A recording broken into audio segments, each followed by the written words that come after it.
Snickers, get away from my box. I'm using this to record. Stop it! Snickers, no. No, bad kitty. Hey guys, what is up? Welcome back to RT2CC Comic Club. Didn't get a chance to film today because I was editing and then I had to go tutor. But so let's see how we did today, and then we'll talk about a couple things. We'll try to keep this video short. I know I always say that, but let's go. Alright, so we lost a little bit of money today. We were actually up for most of the day, and then literally all of a sudden at the last like 30 minutes, the Dow and the NASDAQ just took a complete 180 and just switched directions, but thankfully they didn't go down too much, so we didn't lose too much money. So we'll look at our winners here. We have Amazon got us the biggest gain today. In terms of percentages, GoPro went up 60%, but that's not really worth anything, so I don't really count that. Domino's Pizza, though, had a great day today. So we'll talk about them. We'll talk about Amazon. We'll talk a little bit about Apple. And that's going to be it in terms of news. And then we had some losers today. Universal Display went down, which is good for our covered call that we sold, but overall not good because we have stock and regular call options. So we lost more money than we made today with that. And then we have Home Depot and Nvidia, but again, solid companies. I think it was just kind of the market's still a little shaky, a little volatile, but I'm hoping that, you know, they can keep going up in the future. So anyways, let's look at the watch list. You can see Domino's was up 4%, and that was the biggest gainer today on the watch list. But then we got Amazon, Netflix, Alibaba, Google. We got a lot of stocks that we're investing in on here, so that's good. Twitter is still doing pretty well. And damn, Wix. God, I've been wanting to get into Wix for a while, and I don't necessarily really like their product, the site. I've tried using it once to make a website, but you know, it's just like any other website. Just kind of like drag and drop, create your own website kind of thing. But I haven't checked on it lately, so they could have improved, and it's just, I think they're going up a lot because they're all their celebrity endorsements that they have.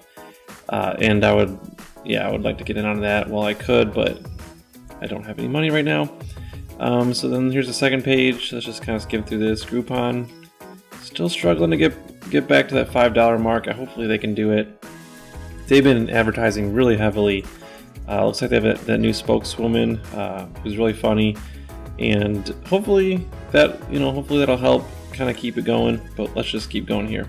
Third page here, we got fourth page, fifth page, sixth page, and then the last page, blockchain one that we're no longer in, is the bottom.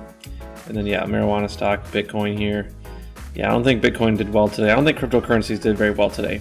Alright, so let's come back to me and talk about the news.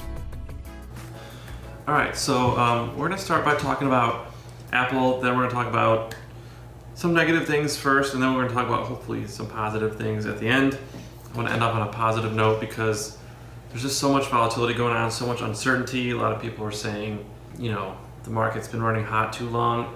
It's funny because only a few months ago, there's people saying the bull market still has like 4 or 5 years left in it, and now people are saying it's coming. I don't know. It's just, I'm not sure what's going on. So let's just talk about Apple. This article, I did read another article talking about how Apple is still doing very well at focusing their attention on a small number of products and doing that, executing that very well.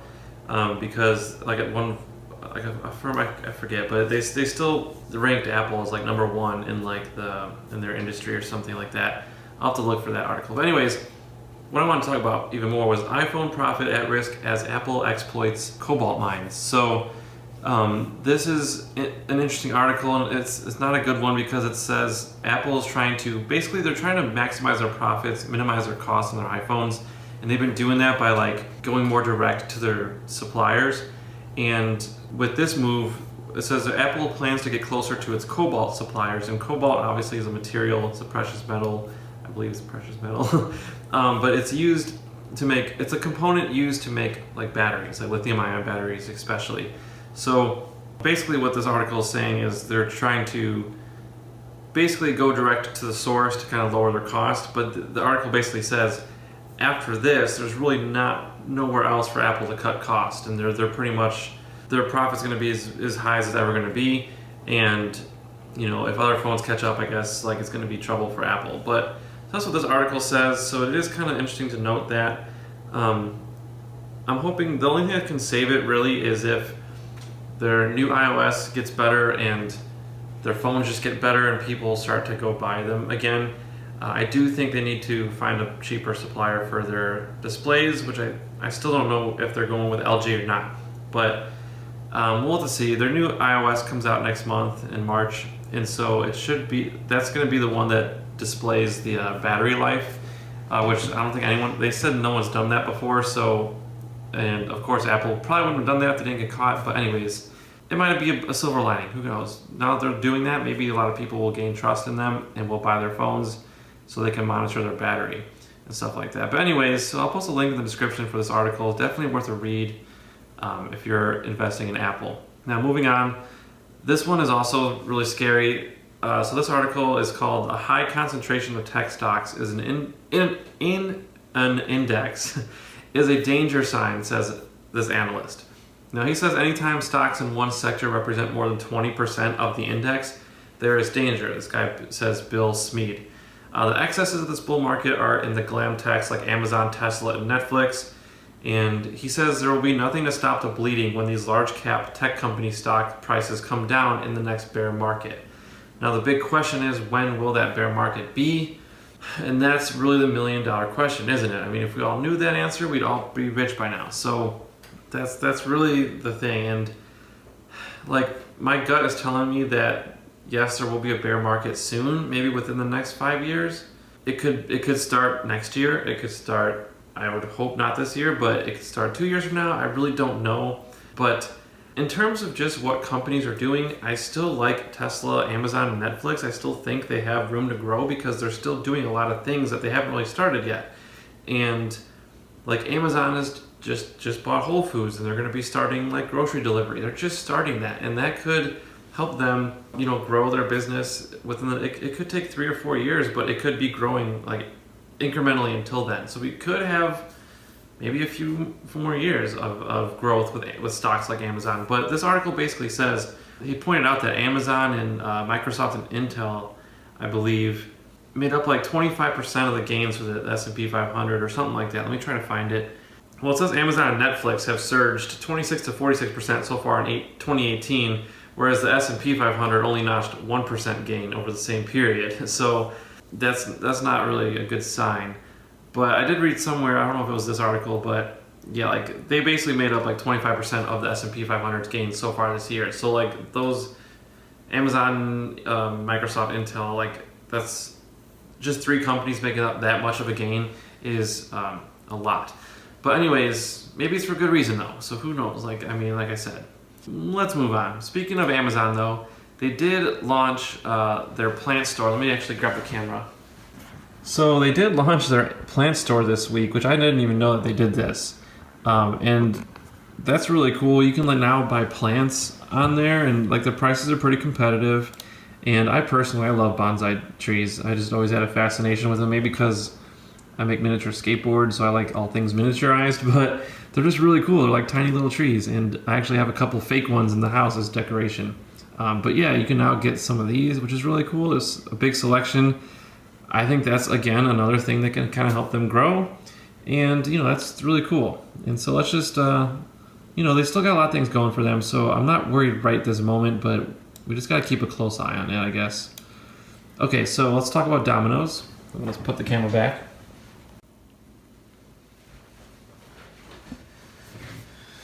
Alright, so this video's running a little long, so I'm going to try to wrap this up really quick. So with Domino's, this article is titled, Domino's Pizza Clears Second Buy Point Despite Sales Miss. Takeover target.